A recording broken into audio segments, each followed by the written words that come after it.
Talofa lava and welcome to the Global Bus Figure Success Podcast. I'm Andrew Fa'avali, your host. Every week I'll be chatting with successful Pacific people from across the globe, unpacking their stories and more importantly, picking out insights, lessons and golden nuggets you can use to live your best life too.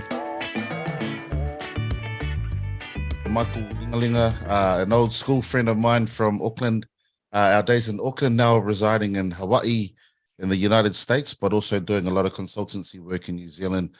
Man of the globe, he's got a PhD in dispute resolution. He's got a business in dispute resolution and is now lecturing in an academic in the States, and really interested to find out more about your story. Obviously, I know a little bit about your childhood and where you were brought up and stuff like that, but I just really want to dive deeper for the good of the people listening. I'm sure they'll be able to get a lot of gems from your story.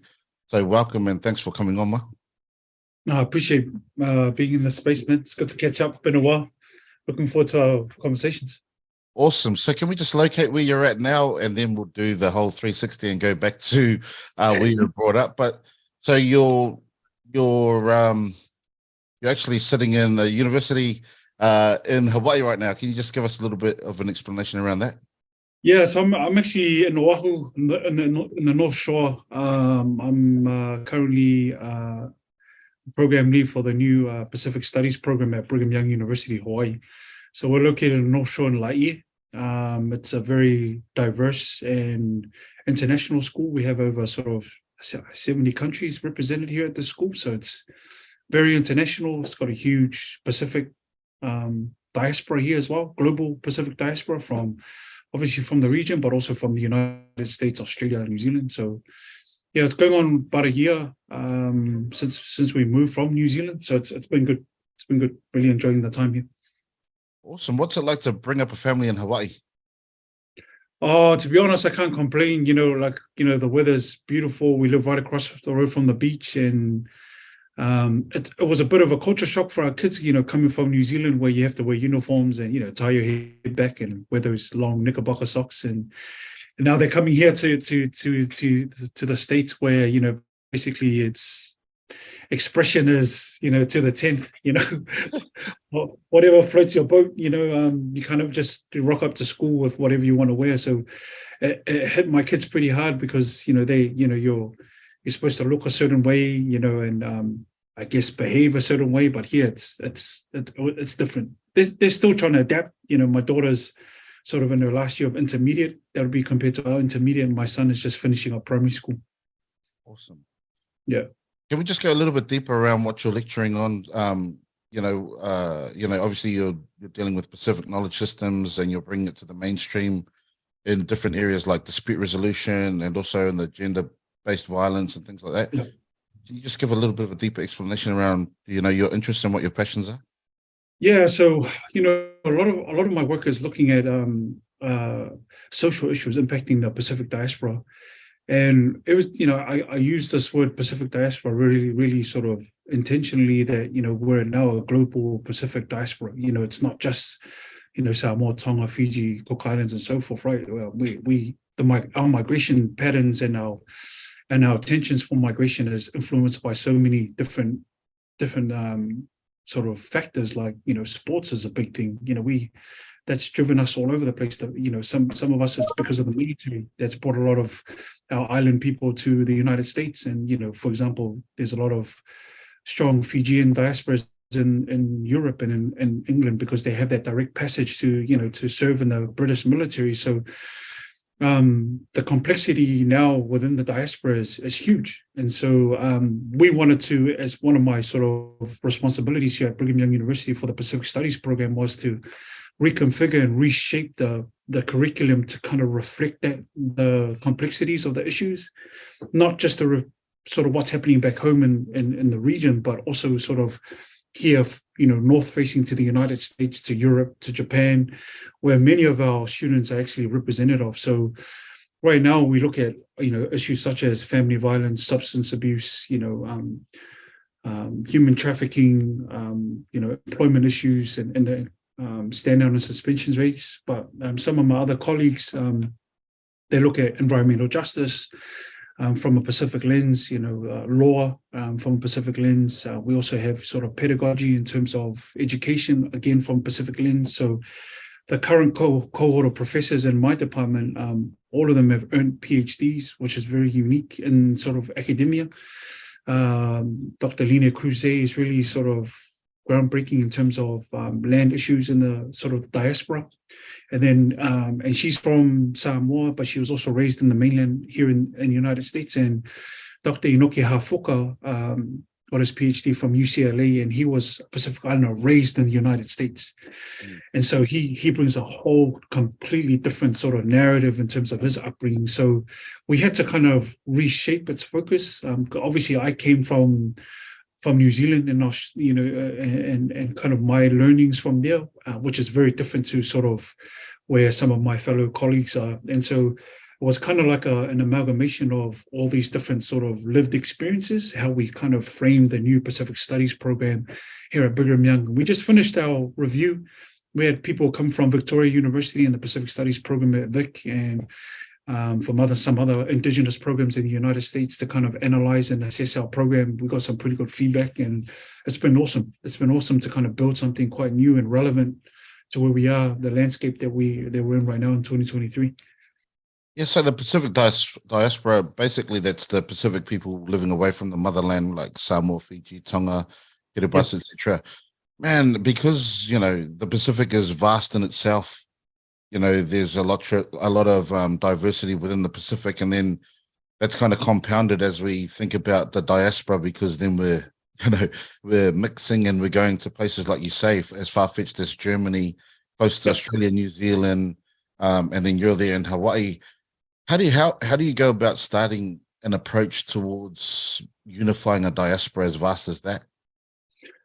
So that's been some of the biggest challenges, because we find ourselves kind of siloing, in terms of this is a Samoan sort of, Tongan and those sort of things.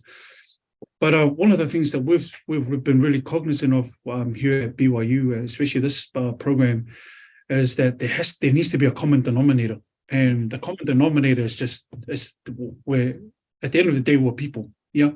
Let's kind of get to understand ourselves as people and our stories. Obviously, culture is a big part of it, but sometimes culture can be quite congested in terms of using it as the dominant lens that we kind of define who we are. And a lot of the times I say, let's just get to know who our stories are and, where we came from, those sort of things. And then once we can kind of see eye to eye and without any judgment or anything, those sort of things, then we can address the whole sort of culture and, and all those sort of lived experiences around it. And so we're very unique in that we're situated right in the sort of the middle of mainland America and the region, back New Zealand, Australia, and the Pacific. And so what it means to be Samoan and, in Compton, in LA, is going to be very different to someone that was raised as a Samoan in Utah or in Vegas. Someone who's lived, parents who are in the military and lived in, for example, Germany or Okinawa, Japan, but they're Samoans or Tongans, right? And then you have those who are from the region, from the Pacific, who born and raised in Samoa, Tonga, Fiji, Cook Islands. We have the Marshallese, in Federated States of Micronesia. But then, all of those lived experiences are kind of congregated here, which builds to the richness. And one of the things that I tell them is just let's see each other as people first, and understand each other from that perspective, and then we can address our cultural experiences. And people look at complexity as a problem, but man, such a beautiful thing, right? Yes, it's complicated, but we can see beauty in complication as well, and that's kind of where I tend to focus my energies on. Yeah, I'm doing, cultural studies and teaching culture and facilitating culture here. I think I got the same approach. I think I take more of a sameness approach around the Pacific in itself. Like, because we know that, Guam and the north of the Pacific is very much different to the south, but we are looking for sameness rather than difference, and we're looking for the threads that go through, and then trying to use that approach as we facilitate out to people who are not from the Pacific. Because, culture is a sensitive and often risky subject in that people can get defensive and it can quickly turn into us versus them. I really like your approach that you're doing, and I like the intentionality of your approach in that it's about that humanistic element, that we're first and foremost people, and then we've got nuances. When you say, it's for us to reconcile, and we can look eye to eye, where do you reckon we're on? Where do you reckon in this journey of change we're at in terms of that? Because once we see eye to eye, I'm kind of assuming you're thinking then we can delve deeper into different kind of topics. But where do you think, are we nearly there, and are we nearly united in terms of taking the sameness approach over difference? I think here in the United States, it's still fairly sort of a new landscape to navigate, just because there's such a big vastness in terms of lived experiences. Yeah, I mean, if you were raised in California versus like if you were raised on the West Coast versus the East Coast, I mean, those are completely different worlds. You know what I mean? And so it's been a learning experience for me to kind of understand those narratives from those in the United States and from sort of like the global diaspora from that area, because I've just, I've been born and raised in New Zealand, and I think a lot of our sort of our lived experiences have been quite normalized because we're so used to our surroundings. But this has really kind of opened my eyes in terms of how complex things can be. I think in New Zealand we've moved leaps and bounds, but I also sort of pause quite often, because I think that sometimes I have a concern around how culturally congested New Zealand is in terms of the development of frameworks that are specific for our Pacific people. It seems like we're recreating the wheel, and there seems to be so many like different approaches on all these different issues that we're kind of complicating the issue. And Yeah, that's one of the things I've been looking at. I think Thomas Sisse wrote, because I pulled it up actually because I was preparing for this one. He wrote that paper in 2005 around clutter in Indigenous knowledge. Yeah. Is that kind of what you're talking about? If I could just read the abstract. Yeah. It says the transfer of traditional knowledge in the Pacific is often governed by tapu, and sometimes the full meaning of certain knowledge may be lost to the new generation. This is particularly a problem for expatriate communities. Centers of Indigenous research and restoration play an important role in preserving traditional knowledge. However, retrieving some knowledge may not be possible without the listing of tapu. He tells really good stories to illustrate his points, as he always done. He's a beautiful poet and a man of deep academic thought. But then he says at the end that that's what it's about. It feels like you don't need a double handle or overproduce. If there's one framework, then let that be. And yeah. I kind of see, even though I'm not an academic, I kind of feel like the clutter is actually exponentially rising. Yeah.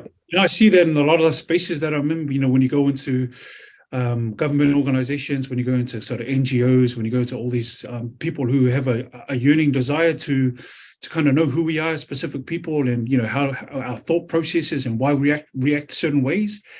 And when they pull out sort of what they've been learning in terms of their, professional development, there's just basically a long list of things that, all these frameworks that they've been trying to implement. And, I think it would be remiss for us to kind of think that we expect these non-Pacific people to kind of embrace 50 different sort of frameworks, when we ourselves as Pacific Islanders are really struggling to kind of understand who we are in the space that we've adopted to be our homes. And so I'm glad you brought up that readings, because, in his wisdom and his foresight, that's where we are right now. And I think there's comfort in kind of hiding behind those frameworks. But I think what Tamasese was saying is that that whole decluttering, I don't think there's a lot of focus on the decluttering process, because we go back to the basics, and sometimes we think that the basic is not enough for complexity, complex issues. But I think that we need to revisit those core founding principles that created who we are as people in the way that we see the world, rather than every single issue we've got a brand new canoe or a flower or something. I like this. I like this line here. This paper is about clutter, about the negative consequences of clutter and why we should avoid it. it is about how we as Pacific peoples might identify and sift through the clutter in order to gain appropriate focus, perspective, and direction in terms of making sense of our Indigenous knowledges and history for the contemporary present. So I read that and I kind of attach it to this this concept of our identity as diaspora. Are we trying to cling on to something? Are we trying to create something for our context and then in turn kind of not understanding how it's going to actually impact and whether it's effective for the ends that we're trying to achieve? Yeah. And that's kind of like where when the rubber hits the road, that's where there's a lot of disconnect. And, you know, funny enough, one of my classes that I'm teaching right now is Pacific Social Development, where we actually examine a lot of these specific frameworks that have been created and kind of promoted as the answer to a lot of the social issues. So, for example, we use a Saili Matangi framework that's used for crime and justice. Shout out to my cousin Sielto. I've been in communications with her, you know, about that. And what we do is we get students to kind of have a look at the building blocks of the framework and see whether or not it applies within a selected area. So, you know, in the area in the Pacific.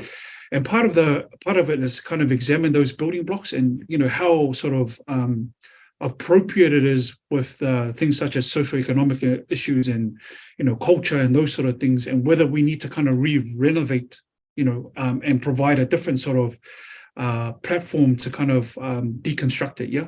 So we use the Whanawhale model for well-being. You know, I mean that's a classic example.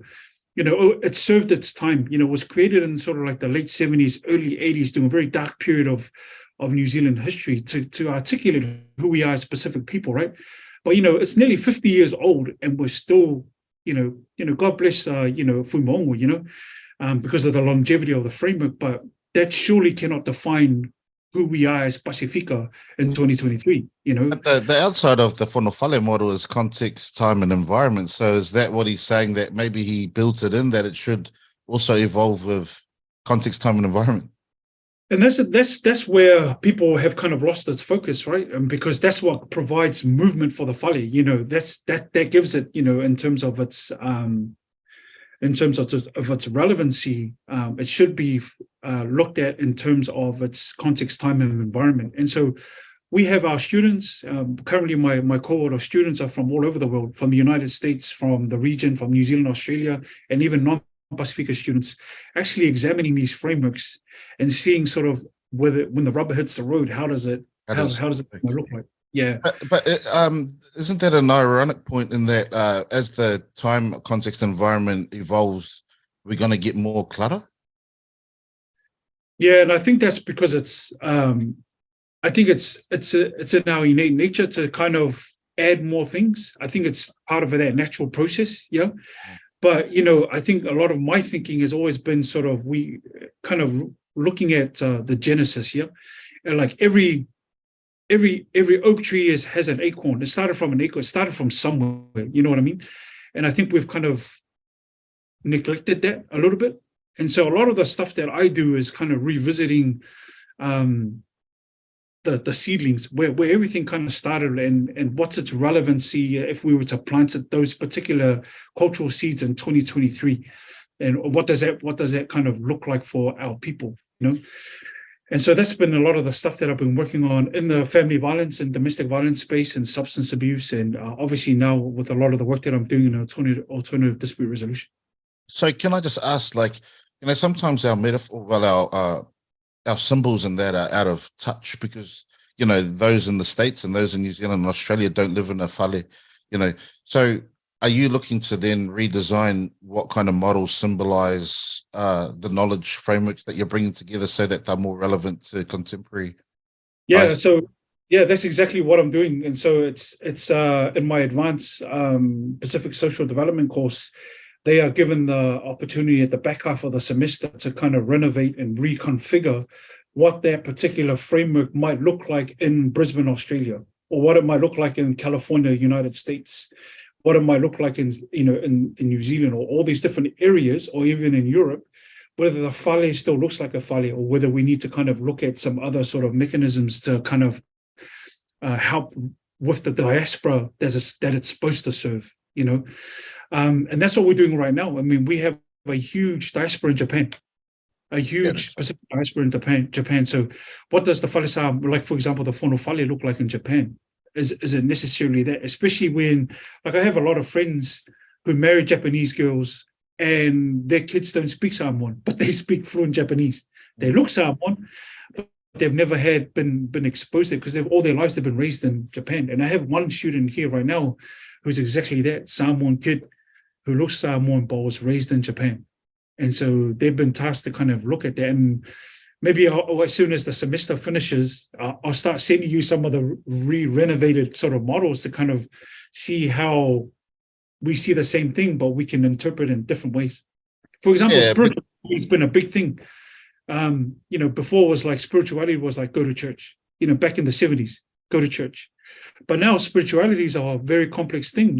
If you feel good, that's how people define what spirituality is right now. It doesn't necessarily mean you go to church. So that particular poll has been kind of redesigned, reconfigured to kind of adapt to what really spirituality is right now. So it's a really interesting discussion. Yeah, absolutely. Shall we go back? So you're born and bred in New Zealand? Yeah, I was raised in Onehunga. But we spent a lot of our time in Mangere, in Mangere. Mum and dad came over like everyone else, sort of in the 70s. Father was, dropped out of school because he had to raise his brothers. Mum came over as well, just for better opportunities, and then worked really hard, factory jobs. Father, attended his, I think it was his niece or cousin's funeral, didn't really like how it was done. And he got recruited by a Māori funeral director. And all he wanted him to do was just to take the body to, the chapel and that's all he had to do, just take him to the chapel and to the cemetery.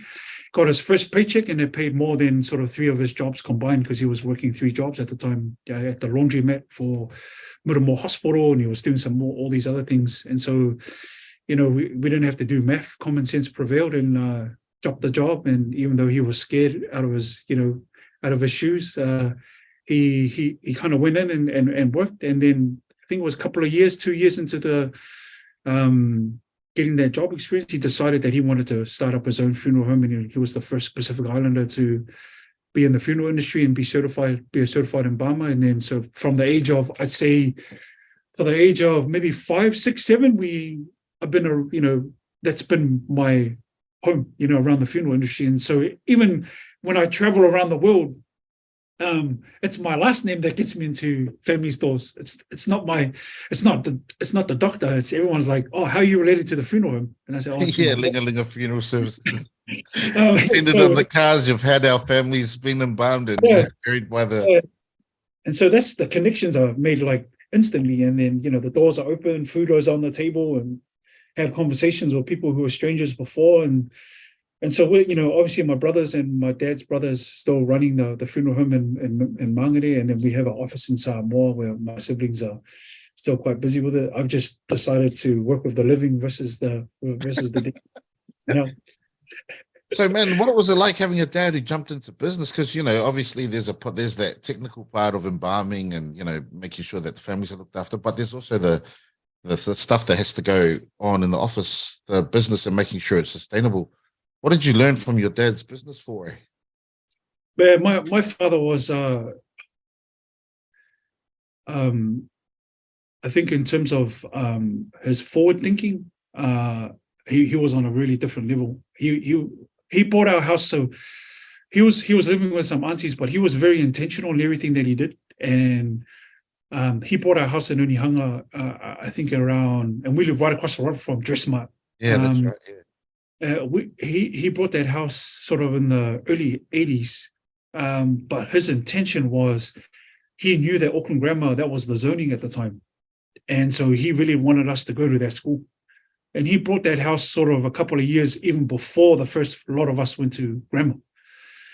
And so he was very intentional in everything that he did, and it kind of, that was his mantra, don't sit around twiddling your thumbs. There's all these different opportunities, and we had to use these opportunities because he came from nothing. And he's always said, we need to do something better than he did. And I was like, how can I do something better when you dropped out of high school, you didn't have an education, and you started up this business that everyone knows? It's really humbling, and a lot of it was just mistakes, but he never made the same mistakes twice. And so that kind of rubbed on all of us. And I'm forever grateful for him, man, because, like for many of our parents, we're here because of them, Yeah, I think, reflecting, because we both went to grammar at the same year, I feel like, when I reflect on it, we had something in common, and it was that we came from, quite far, but that meant that our parents really cared. I think, unspoken, there was this thing that our parents cared because they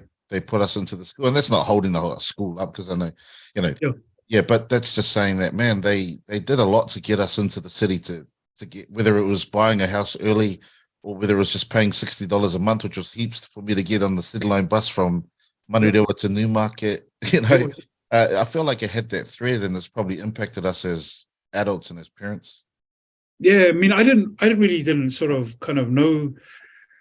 I guess I kind of knew the significance of grammar at the time, but I made it a really conscious decision that every time I caught the 305 back to Mangere, that that I made sure I wore the uniform, because back then there was hardly any of us islanders at grammar at the time, and so just catching the bus back home and walking home, like my dad pulled me aside and goes, "Man, really proud to see you, son."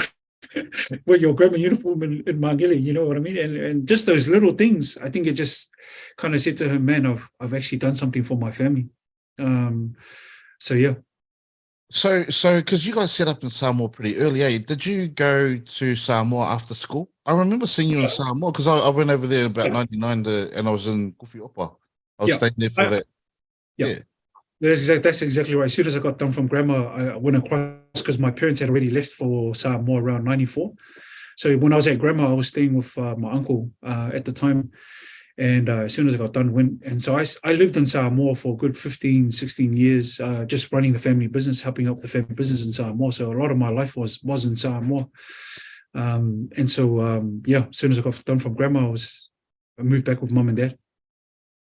Wow, man. So that's a blessing too, to go back to the motherland. Oh, I loved it. I absolutely loved it. Growing up in Samoa, made some really lifelong friends there. Obviously, it was an opportunity for me to kind of connect culturally. I spoke Samoan home, but I was kind of like hit and miss a lot of the times, because I still consider myself, and I don't hide from it, I'm a New Zealand-born Samoan. I say that quite proudly, because I just think that my lived experience in New Zealand has kind of framed who I am right now and the lens that I see the world. But, the Samoa did so much for me culturally, in terms of, the spaces that I'm in right now, and language was a big part of it. I picked, I was so grateful to be able to live there, to be able to speak the language, to be able to serve my family. There's difference when you're away from overseas, when you're actually there in the village, and, just my father being a mentor and stuff like that. So it was best years of my life. So that took you up to just over the 30s. And then how did you get into thinking that you wanted to go and study? So I got married in 2006. And, when I got married, bless my wife's heart, the first place that we stayed at was at the funeral home. And so my room was here and the mortuary was down here. Oh, so my wife was like, nah, we need to rethink this whole marriage thing. And she graduated from BYU. She did her undergraduate here, and then she started saying, look, hey, would you consider going back to school? And which was a kind of hint, hey, I think we need to relocate, and so I went and did some studies over at the USP in Alafua. I was studying business there. And then in 2007, 2008, we moved to Hawaii. And then I just did it with the intent of just getting my bachelor's degree. And I did my bachelor's in politics. But then, kind of like the education bug caught on quite quickly. So instead of doing my degree in 4 years, I actually did it in 2 years. I was really intentional because I wanted to do my master's. And so I didn't have to worry about, trying to please a girlfriend or anything like that, because I was already married, so my social life was just with my wife. And so I actually smashed out my undergraduate really, really, really quickly. Met a really important guy in my life, a mentor. His name is Dr. Chad Ford. He's an ESPN analyst for the NBA. He's one of the top ESPN analysts. So, if you want to YouTube him, he does a lot of work for NBA. Awesome. I was going through a lot of issues in my life at the time, just a lot of confusion. And he was teaching conflict classes. Mm. He's an international mediator, does a lot of work in the Middle East. So, and it provided me with a language with a lot of things that I was struggling with. I was feeling all these different things, but man, when you put a name to a certain feeling and kind of you were able to kind of deconstruct it, that was something that really spoke quite strongly to me.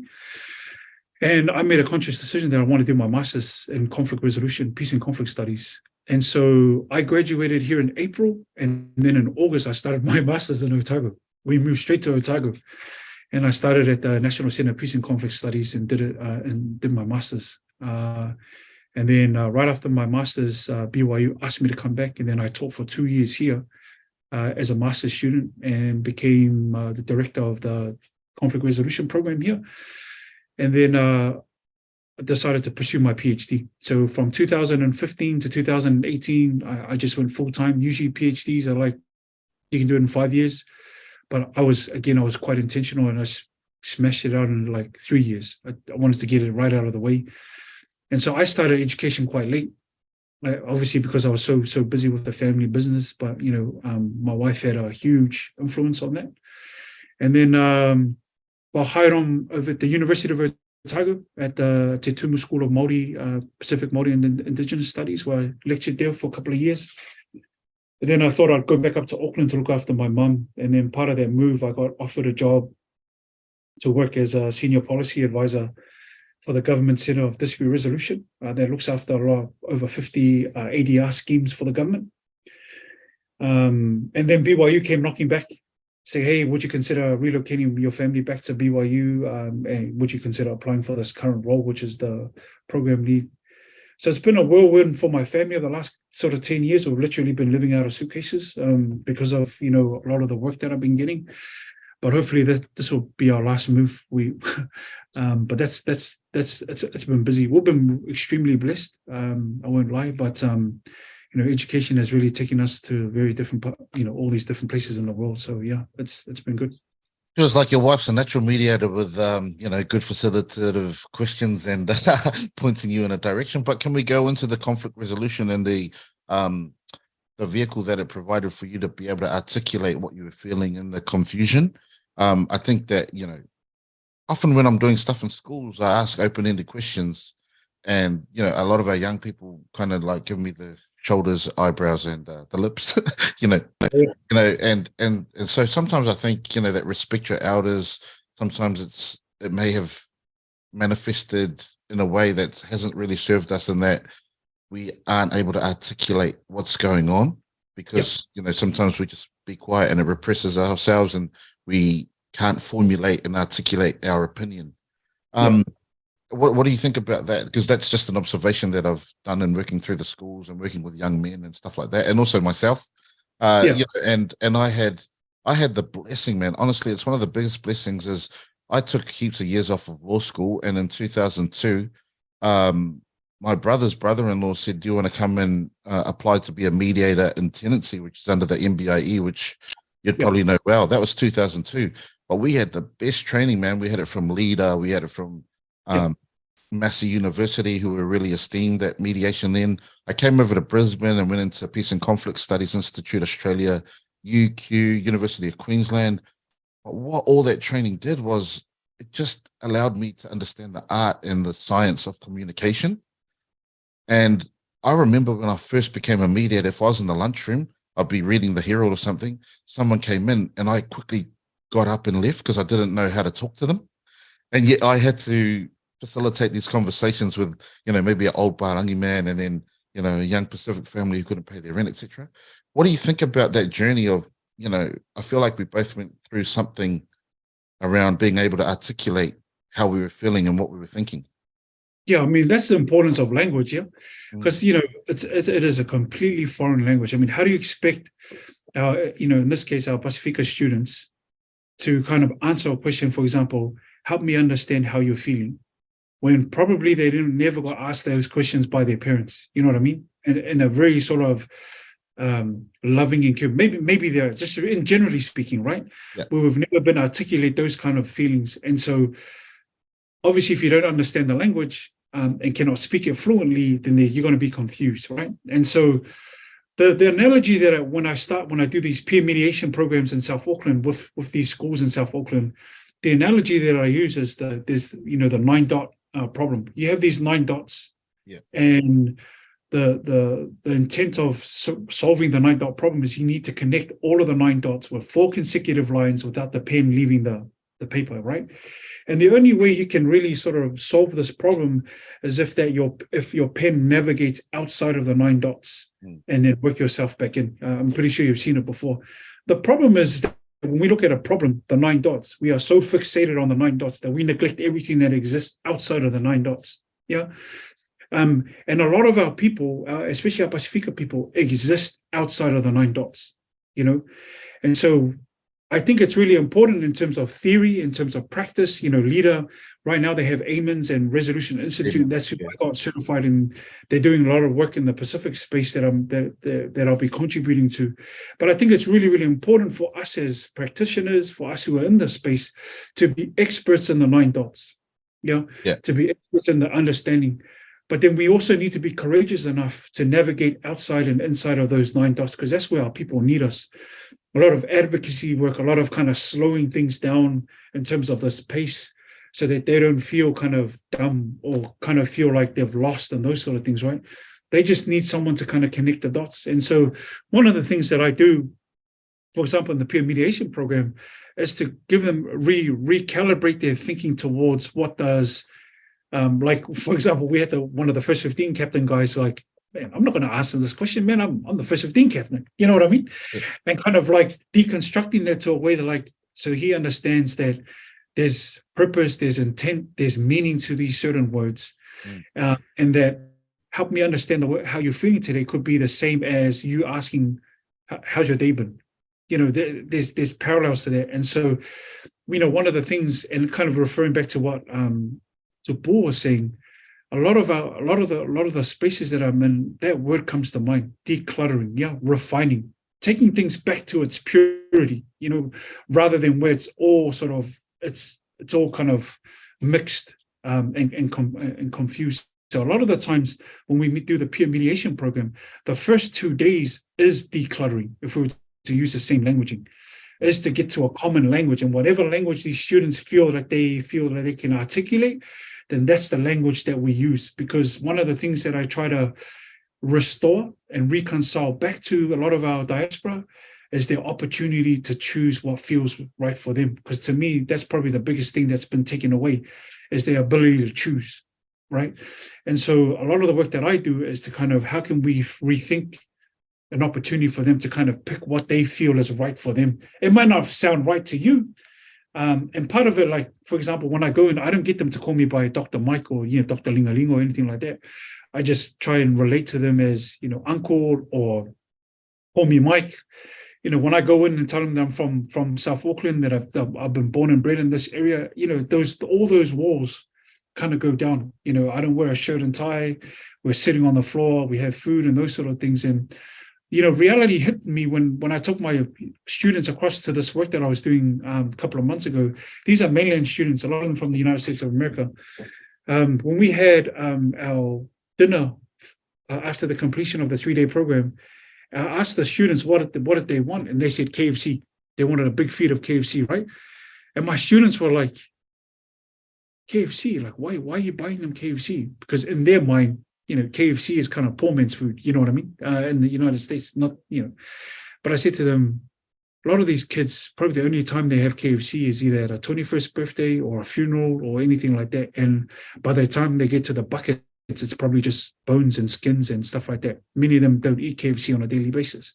And it really hit home, right? And it kind of hit home to me how, even though we've moved into 2023, that some realities still remain constant. And So so can those I are have a look at that reality, especially in terms of New Zealand? And obviously it's pretty tough because I'm based there on the Gold Coast. But with all when I go home, I see that the poverty is almost amplified since the 1980s. It's probably hard because it's a subjective view.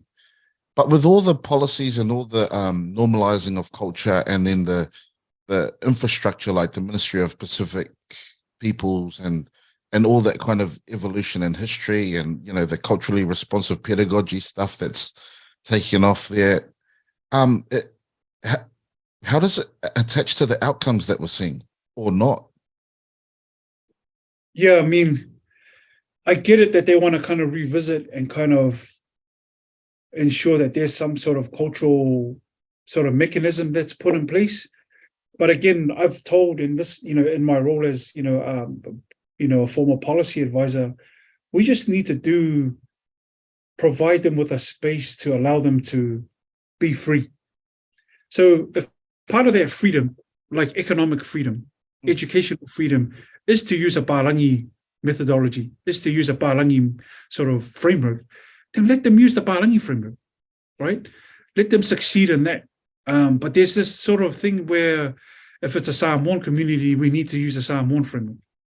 The reality is that for a lot of them, a lot of these cultural concepts that are so embedded in Christian beliefs and so embedded and really deeply rooted sort of cultural concepts, many of those who are going to sort of be exposed to these cultural concepts probably don't even have a 10, 15, 20% understanding of its importance. And then the other question we have is, it's one thing to have a beautiful fale or a beautiful flower, but then what does that look like in their lived experiences? I'm pretty sure that they don't use this flower or use this or use that, right? And so I've been very sort of vocal in terms of we just need to use the right thing for them, whether it's Bahani or this and that. And that's been kind of counterproductive in terms of where like some of these government ministries have been, in terms of language and culture and those sort of things. It's been quite different in my experience. I don't speak for everyone, but it's very different in my experience. Because I don't want to ignore the fact that the outcomes are probably getting worse. I just see massive migration here to Australia for people who are looking for better wage conditions and things like that. Then I think about your dad and my dad, who, obviously, well, he worked in Pacific Steel for 30 years, then went out and did a taxi business. They didn't have models, but they succeeded, and then they provided a platform for success for their children. So I think maybe when we think about the term let them use, what about our agency and what about our self-determination as a community? How has that impacted or informed or contributed to the outcomes that we're seeing for our community in places like Auckland? Yeah, the landscape, especially in Auckland, has changed considerably. And in terms of our Pacific diaspora, I mean, it's so sort of, I hate to keep using the word. I mean, it's so complex with our diaspora there. Many of the statistics that I've seen, and I mean, it doesn't come to surprise, are really impacting the Samoan diaspora because obviously we represent the most, in terms of the population. But then there's so many sort of layers to that, and again, a lot of the frameworks forces us into this one size fits all model, which doesn't necessarily work for everyone, right? Ideally, you want to give them sort of a buffet where they can come in and choose what they feel is right for them, in terms of healthcare providers, in terms of mental health, in terms of sexual violence and those sort of things.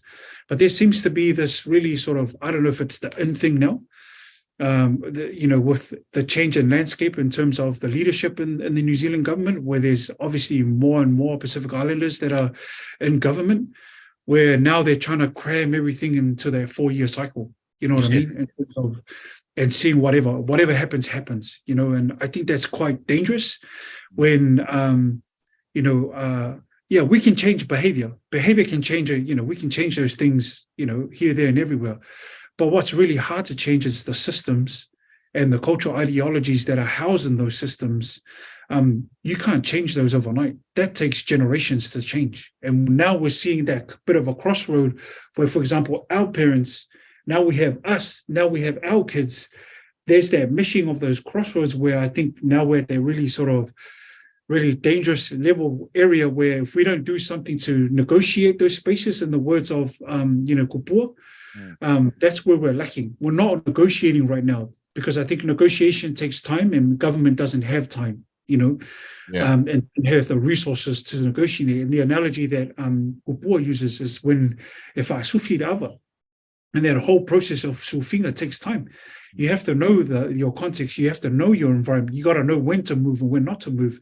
But because of the structural and institutional landscape that we have in terms of government, you basically only have a 4-year turnaround, and you can't change cultural ideologies that change the moral compass of how people see themselves and the way that they function in the world. That can't happen over 4 years. It's a generational thing, and I think that's where the problem is. And so, what do we do as people? We move.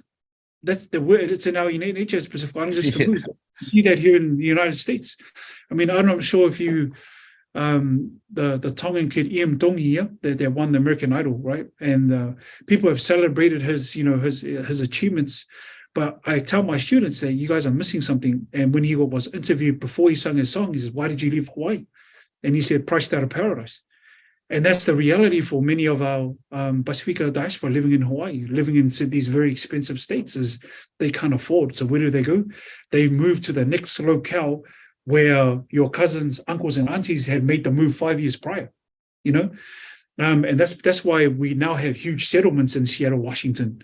We have settlements in the East Coast. We have settlements in places we would never, ever consider a Pacific diaspora. I mean, I've been asked to do some work in Chicago because there's a Pacific diaspora in Chicago that need work around family violence. And I was like, what are we doing in Chicago? It is absolutely cold there. We can't, where are Ifaikangas in Chicago during the winter? But, that's where we move. We're not afraid to move. And I think that's the landscape that we're in. It's not structured to cater for our needs where time and context and space, like Fumono was saying, can survive. We can't do that in a 4-year rotation. Yeah, and I think you're proof of that. You've just been moving to better your life. You're moving, towards your destiny and your purpose, and it's taken you from places like Auckland to Samoa, down to Dunedin, of all places, up to Hawaii, back to Dunedin, and back up to Hawaii, and now you're going to mainland, America. It's pretty much been personified by you. So you've gone into your own consultancy, Hiva. Yeah. Can you tell us a little bit about that? Yeah, Hiva. So myself and the co-director, Helena Kaho, she was a former law lecturer at the Auckland University. She's now working for the tribunal. She was a former mediator for tenancy mediator, ironically enough, for MD. She was there for a couple of years. We saw a huge gap in the ADR space for our Pacifica, accessing these free services and tenancy and employment. Yeah. And MB has done some amazing work in this space, but they've also acknowledged that there's more work that needs to be done in the Pacific space because those who are accessing those services, we don't access those services, when things happen at work, when things happen in, between landlords and those sort of things. And the justification for that is because, conflict is a very personal thing. We don't like to tell people about our problems. It takes a village. Yeah, everyone says, it takes a village to raise a child, but it also takes a village to hide the problem. And we're really good at that as well, And so what we did was we created this consultancy group to go into these spaces to provide them with bespoke sort of ADR practices that are embedded in our Pacific worldviews, but designed in a way where non-Pacifica can kind of understand. And it's just around just seeing people as people, just treating people the way that you want to be treated. Because I think the direction that organizations such as NBN that we're looking at is we need a Samoan model. We need I said, man, with a Tongan model, Fijian model. I said, man, we're complicating it. It's this, because we just need to be good at treating people the way that we want to be treated, irrelevant if it's Samoan, Tongan, that's when a mediator can come and mediate a Tongan, or a mediator can come and mediate a Samoan, because they don't see them as Samoans, but they see them as a person. So right now we've been doing a lot of work in the peer mediation space, and we're doing some collaborative work with Peace Foundation New Zealand, but we're also doing some work in the employment space as well, especially with regional scheme employees that come over from the islands, and a lot of the employers don't really know how to sort of handle these workers in terms of when grievances are happening. There was a huge case there in Brisbane, about a grievance process. So there's been a lot of work in this space. There's not too many of us mediators out there, Pacifica mediators. We founded the first ever Pacifica mediators group, and there's probably less than 10 of us. Wow. Yeah, they meet in New Zealand. So there's a lot of work to be done in this space, and work for Hiva has picked up quite a lot, which I'm very grateful for. But there's a huge sort of gap that needs to be addressed in the space. Yeah, I remember in tenancy mediation, we used to tell people, if they're saying, because they go, well, behind not whare, and we're like, behind means rent arrears. And then I remember sitting next to a Palangi media, and she was like, oh, so you've got a big behind. And I was thinking, oh man, that's like that cross-cultural thing. But I remember at University of Queensland, we did this methodology called the Samoan Circle. Have you come across the Samoan Circle in ADR? Yeah. What is your understanding? Did that come from, so there was a circle, an inner circle and an outer circle, and you can sit on the outer circle, but you can only speak if you enter the inner circle, is how we learned it. And then you tap someone on the shoulder to tap out, and then you jumped into the inner circle. I was just interested to see your thoughts on that and where it might have come from. And that's heavily influenced by Native American indigenous sort of talking circles, where they have a talking stick and those sort of things. Just as well as I know we don't have talking circles in the Samoan. And if you have makais, if you have the whaiwhiao that's a part of that circle, then there's absolutely no way you'll walk from behind and start tapping them on the shoulder and say, hey, jump to the back. You know what I mean? So just in terms of that kind of structure, it doesn't work like that, and so one of the things that I've been developing is all these different frameworks around talanoa.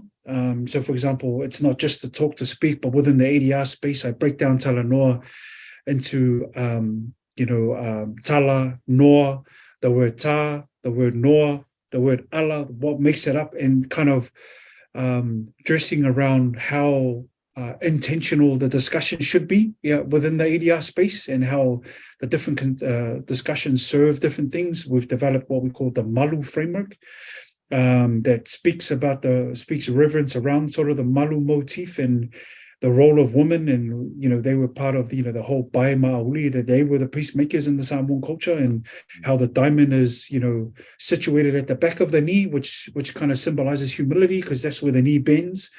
And so part of the Malu framework, we use it as an acronym. So M is mata, the importance of seeing people eye to eye. You need to come down, or sometimes you need to come up, but eyes to eyes is such an important part. A is ala, which is to be awakened to your environments. It also means a path, or ala. And L is leo, to body language, both verbal and the unspoken languages, to be mindful of that. And ui is Hawaiian, but ui in Samoan is to it means to inquire. You're really intentional in your inquiry. And so that maru framework is what we use to kind of teach those who are in the ADR space around sort of the mindset that you need to be in when you're with Pacifica people, that maru mindset. And we kind of break it down from their respective spaces. And so we're at the forefront in terms of developing a lot of these things, in terms of these frameworks. It's very Pan-Pacific, just to acknowledge the vastness of who we are.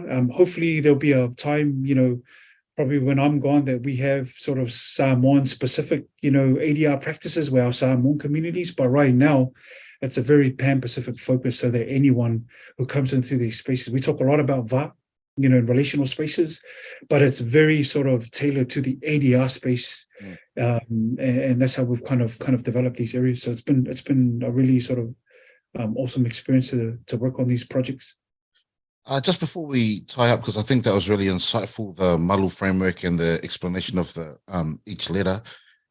I think Halapua broke Tala Noa down. Tala is to talk or discuss, and then Noa without confinement. Obviously, opposite is Tapu, which is the sacred stories you wouldn't share. I think he's from a Tongan background, but do you just want to explain what you've explained a little deeper around your breakdown of the term Tala Noa, because it's becoming popularized in academic methodologies, everyday language, and it'll be good to just take a snapshot of, the deconstruction of it. Yeah, so Tala is made up of two words, Tala and Noa.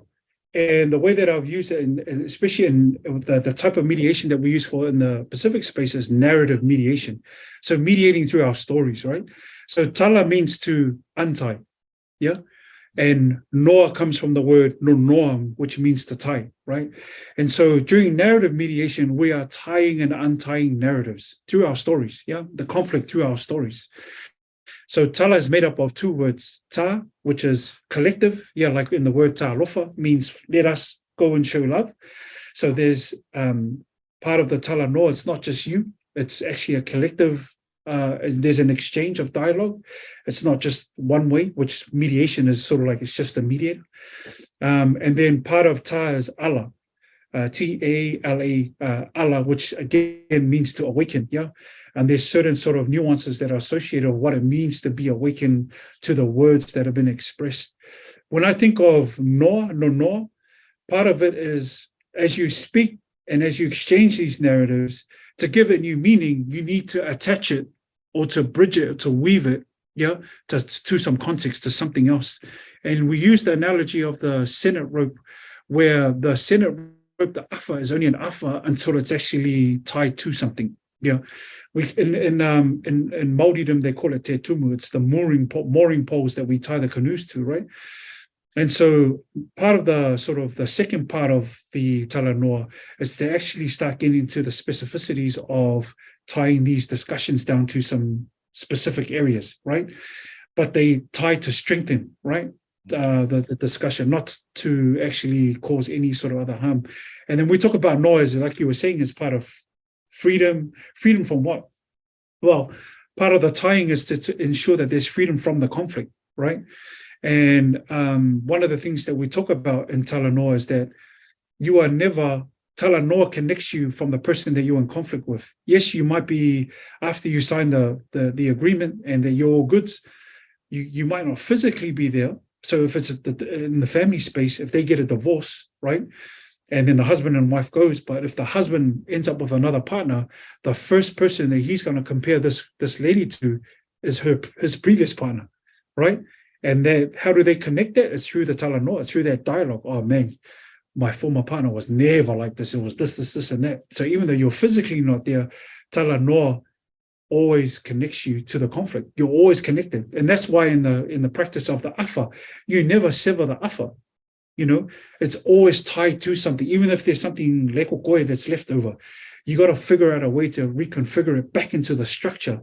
And so we don't sever those because of those exact reasons. And so when I think of Tala Noa in the ADR space, it is very intentional, because the way it's framed is like, wherever the wind blows, that's where we go. Yeah, it's an unstructured conversation, and and it feels like it cheapens the culture, it cheapens the term, and is deeply misunderstood. Yeah, and in mediation, everything is very intentional. Everything needs to serve a purpose. And so that's how we've framed Tala Noa in terms of its direction. And hopefully in the next sort of couple of months, there'll be a journal article that I'll be posting out in terms of sort of within the ADR space. This is what Tala Noa should look like. It's not just the romanticized concept where we sit down and hold hands and sing kumbaya and whatever happens, happens. No, it's very intentional. We see that when we Tala Noa and it's very intentional. There's no sort of this, and everywhere. It's very tying and untying the narrative. So that's how we've framed it in the ADR space.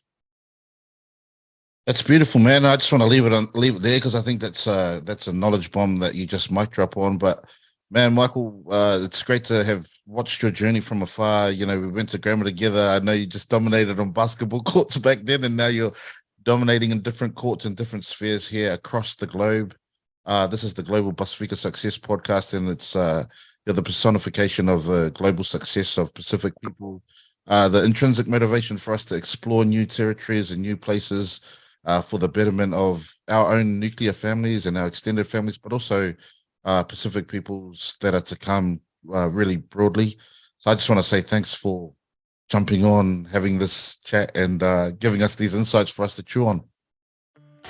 Thanks for having me, man.